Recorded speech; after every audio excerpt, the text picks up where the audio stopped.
Hello friends, welcome to my YouTube channel GDS GK classes. साथियों, इस channel के माध्यम से आपके विभिन्न प्रतियोगी परीक्षाओं की तैयारी कराई जाती है। जैसा कि अभी हम फिलहाल चल रहा है हमारे इस चैनल के माध्यम से एसएससी जीडी कांस्टेबल 2024 का बैच, जिसमें आज हम टॉप 30 क्वेश्चन को कवर करेंगे सेट नंबर 29 में। तो आज का जो ये सेट है 29 है, जिसमें आपके साइंस से रिलेटेड इसके साथ साथ सभी टॉपिकों पे क्वेश्चन को कवर किया गया है।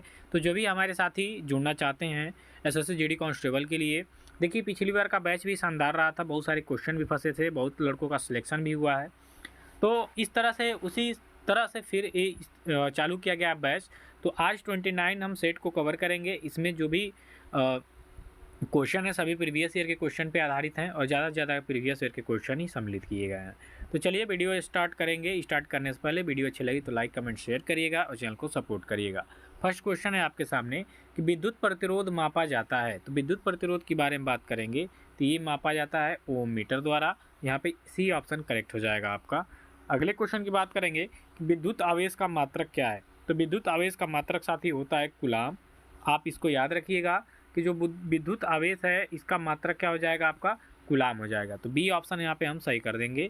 आगे के क्वेश्चन में क्या कह रहा है कि विद्युत अपघटन के नियम किसके द्वारा दिए गए हैं। तो विद्युत अपघटन का जो नियम है, ठीक है, जो विद्युत अपघटन का नियम है ये माइकल फैराडे के द्वारा दिया गया है। किसके द्वारा? फैराडे। तो यहाँ पे आपका ए ऑप्शन क्या हो जाएगा कि सही हो जाएगा कि विद्युत अपघटन का जो नियम है फैराडे के द्वारा दिया गया है। तो ए ऑप्शन हम यहाँ पे सही कर देंगे। अगला क्वेश्चन है निम्नलिखित में से कौन सा ट्रेस खनिज मानव शरीर में पाया जाता है। तो मानव शरीर में कौन सा ट्रेस खनिज पाया जाता है ये आपको बताना है। तो ये पाया जाता है मानव के शरीर में सेलेनियम। क्या पाया जाता है साथियों? सेलेनियम। ये खनिज मानव के इन विकल्पों में से पाया जाता है। एसएससी जीडी 2019 के क्वेश्चन में ये पूछा हुआ क्वेश्चन है पेपर में। तो डी ऑप्शन इसका करेक्ट हो जाएगा। आगे का प्रश्न आपसे कह रहा है कि निम्नलिखित में से कौन सी वस्तु केवल परावर्तित प्रकाश के कारण ही दिखाई देती है। तो परावर्तित प्रकाश के कारण दिखाई देती है कौन सी वस्तु केवल? तो ये आपका हो जाएगा चांद। यहाँ पे हम सी ऑप्शन को करेक्ट करेंगे कि जो चांद है ये परावर्तित प्रकाश के कारण दिखाई देता है। तो सी ऑप्शन हम यहाँ पे सही कर देंगे। आगे का प्रश्न क्या रहा है कि निम्नलिखित में से कौन सा युग्म ऊर्जा की इकाई को दर्शाता है। तो ऊर्जा, देखिए ऊर्जा को सबसे किस में मापते हैं? जूल में, कैलोरी में, ठीक है। तो जूल और कैलोरी आपको जो कहीं दिख रहा होगा, यहाँ देखिए कैलोरी और जूल दिख रहा है। बी ऑप्शन यहाँ पे सही कर देंगे क्योंकि ऊर्जा, ये मानव शरीर में भोजन की जो ऊर्जा होती है कैलोरी के द्वारा मापते हैं और जो ये बाहरी ऊर्जा होती है इसका भी मात्रक आपका जूल होता है।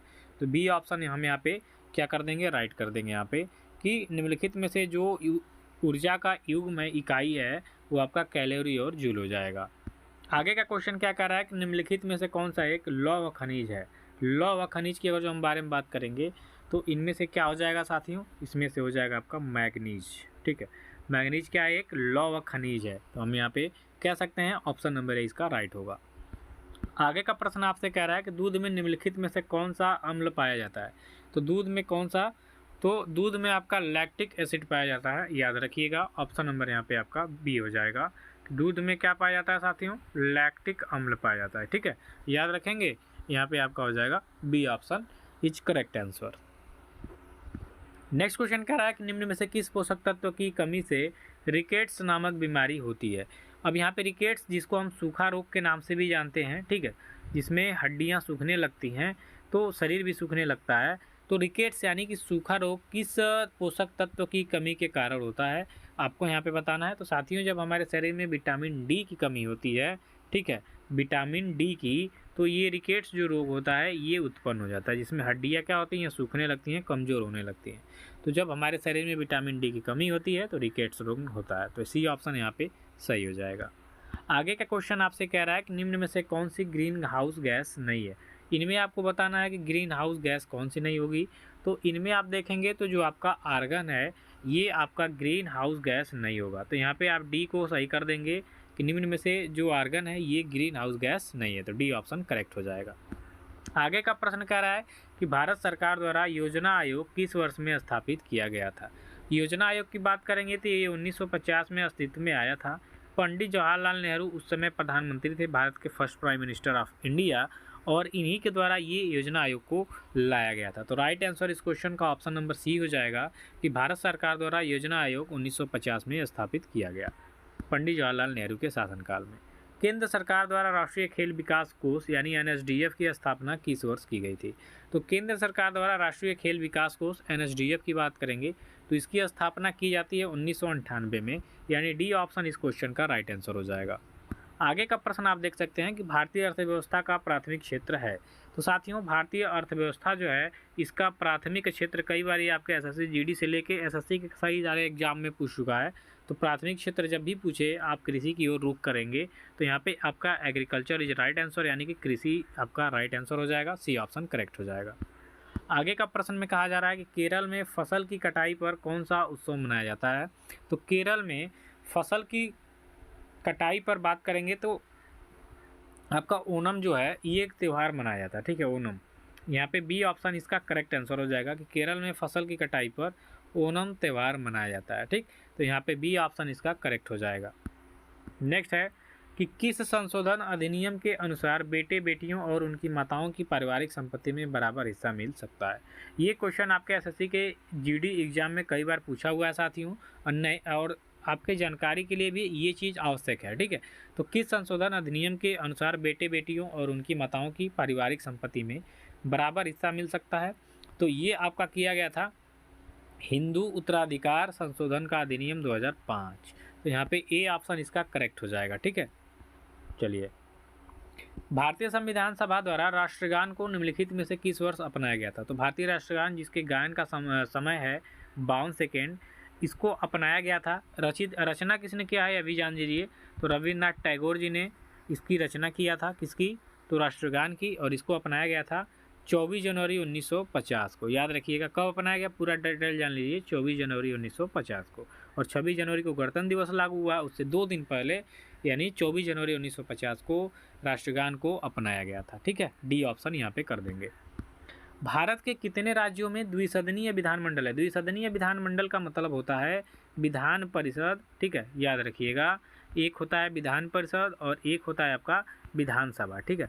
ये जो होते हैं जैसे केंद्र में आपके राज्यसभा लोकसभा है, ऐसे ही राज्यों में द्विसदनीय विधानमंडल की भी व्यवस्था की गई है, जिसमें 6 राज्य हैं टोटल। जैसे उत्तर भारत में देखेंगे तो आपके पास उत्तर प्रदेश आ जाएगा और बिहार आ जाएगा। फिर दक्षिण में चले जाएंगे तो आपका ये आता है आंध्र प्रदेश, कर्नाटक है और तेलंगाना है, उसके बाद महाराष्ट्र है, ठीक है।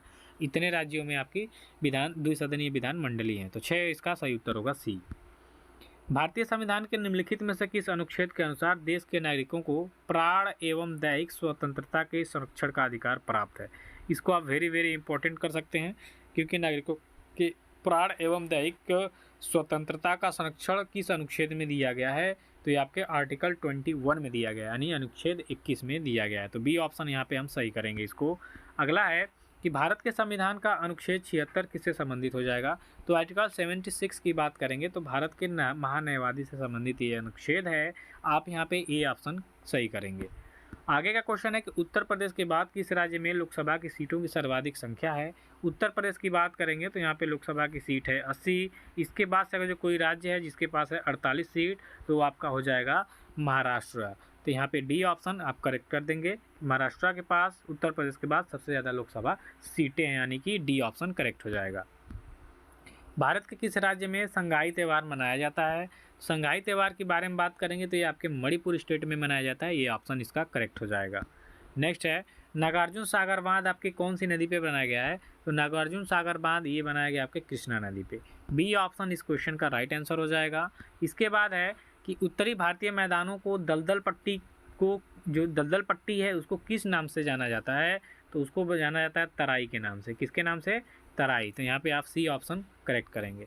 आगे का क्वेश्चन क्या कर रहा है आपसे कि सबसे बड़ा नदी द्वीप माजुली जो है किस नदी पर स्थित है? तो माजुली द्वीप की बात करेंगे तो ये आपके ब्रह्मपुत्र नदी में स्थित है, ठीक है।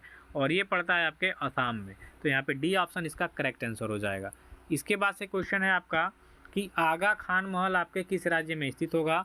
तो आगा खान महल है आपके कहाँ पे? तो महाराष्ट्र राज्य में। यहाँ पे सी ऑप्शन आप सही करेंगे। इसके बाद से है कि मुगल साम्राज्य के दौरान जजिया कर किस पर लगाया गया था? तो मुगल शासन के दौरान जो जजिया कर लगाया गया था वो जो गैर मुस्लिम नागरिक थे इनके ऊपर लगाया गया था। तो डी ऑप्शन करेक्ट करेंगे। नेक्स्ट है रोलेट एक्ट भारत में कब लागू किया गया था? काला कानून भी इसको कहा गया था महात्मा गांधी के द्वारा। ये 1990 में इसको लागू किया गया था, यानी 1919 में। ठीक है, तो बी ऑप्शन इसका करेक्ट हो जाएगा। इसके बाद है कि रिपब्लिक पुस्तक के लेखक कौन हो जाएंगे? तो रिपब्लिक पुस्तक के बारे में बात करेंगे तो प्लेटो ने इस पुस्तक को लिखा था। यहाँ पे आपका ए ऑप्शन बिल्कुल राइट आंसर हो जाएगा, प्लेटो। इसके बाद से है भगवान महावीर की शिक्षाओं के संकलन को क्या कहा जाता है? तो महावीर स्वामी के शिक्षा के संकलन को कहा जाता है अगम सूत्र। यहाँ पे आपका डी ऑप्शन सही हो जाएगा। ठीक है, कि महावीर के शिक्षाओं को संकलन को अगम सूत्र कहा जाता है। भारत में फ्रांसीसी उपनिवेश की राजधानी बताना है आपको। तो भारत में फ्रांसीसी उपनिवेश की राजधानी थी पुडुचेरी। ठीक है, यहाँ पे सी ऑप्शन आपका करेक्ट हो जाएगा। वीडियो पसंद आया तो लाइक कमेंट शेयर करिएगा, चैनल को सपोर्ट करिए।